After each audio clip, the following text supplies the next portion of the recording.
Well, para sa akin, ano ba bang tawag mo doon? Pagtataksil. Hindi lang pagtataksil sa iyong kasama, kundi pagtataksil sa institusyon ng Senado. Ay, Senator, ano pong masasabi nyo? Sinabi po ni Senator Trillanes may secret warrant o umano po November 6 ng 2025 inilabas po ng ICC, which is kinonfirm din po ito ng ICC. Are you ready po ba to surrender? Ano pong gagawing remedies po ng company nyo, Sen?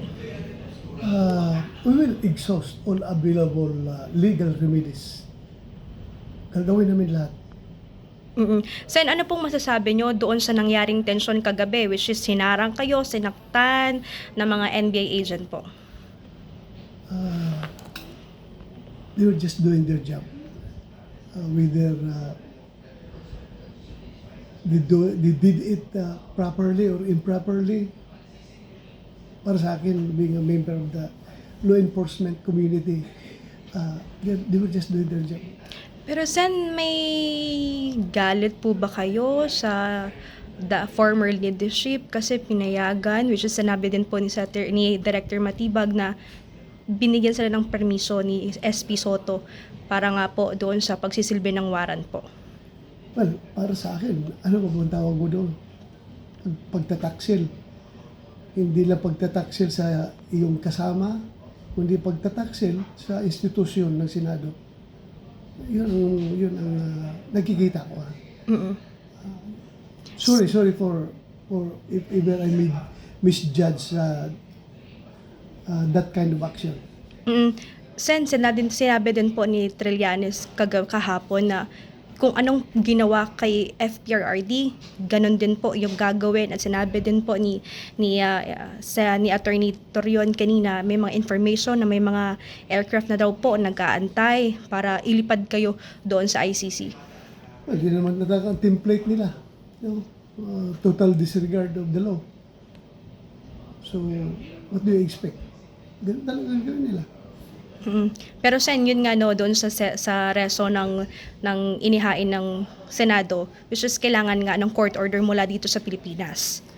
Hindi lang yan sa reason namin, kundi meron talagang Supreme Court ruling patungkol dyan. Diba? Sinasabi ng Supreme Court na kailangan dumaan sa local court. At ang local court mag-issue ng warrant of arrest in relation to that ICC warrant. Hindi man lang ginawa yan kahapon. So, total disregard na naman sa legal processes and procedures na set forth by the Supreme Court. Sen, ano pong masasabi niyo sa government under PBBM's administration po?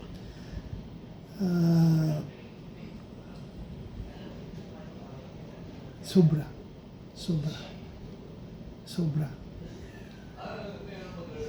Kung yung isang Pilipino ay ipagkanulo mo sa mga dayuhan, how do you call that?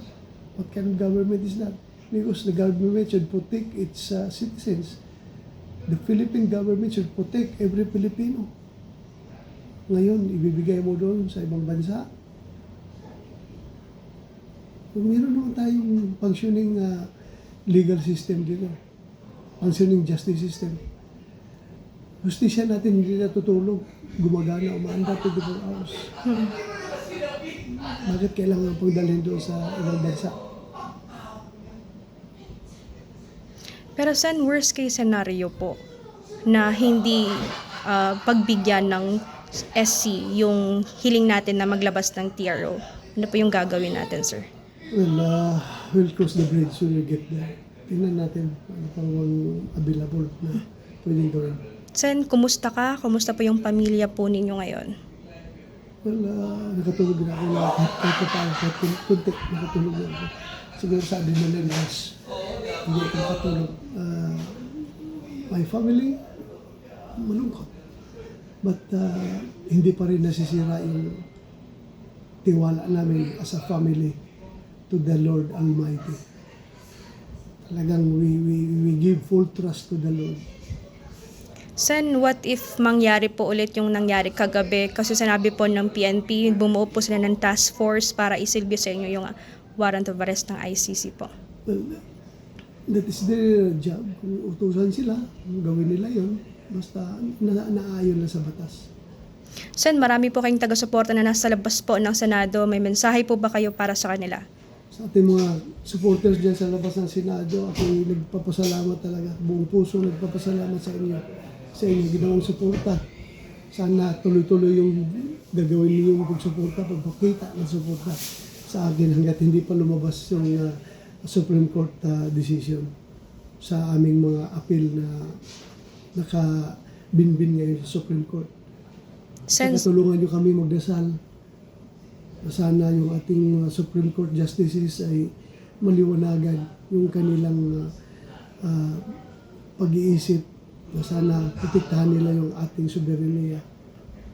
Sen, may mga kritiko na nagsabi, lumabas lang daw kayo kasi para magkaroon ng bagong liderato, para hindi matuloy yung impeachment ni VP Sara. Ano pong masasabi niyo doon po? Hindi matuloy ang impeachment. It never crossed my mind. Yung pagboto, kasama na yun sa aking paglabas. Ay hindi ko pwedeng i-deny yan. Kasama na yan. Sen, ano pong mangyayari? Ngayon dito po kayo sa Senate, attend na po ba kayo ng mga sessions? Yes, atin ang position. Business as usual. I mean, sir, personal po na attend ng session or via conferencing po? Depende na kung may makuha akong damit mamaya. Wala akong dalang damit para pang session. Nagkabuhol-buhol yung aking barong kahapon. Wala pa akong bihisan. Kung may makarating na ako na bihisan, attend ako ng session. Pero my intention is to attend talaga. Dahil andito naman ako. Okay, thank you, sir.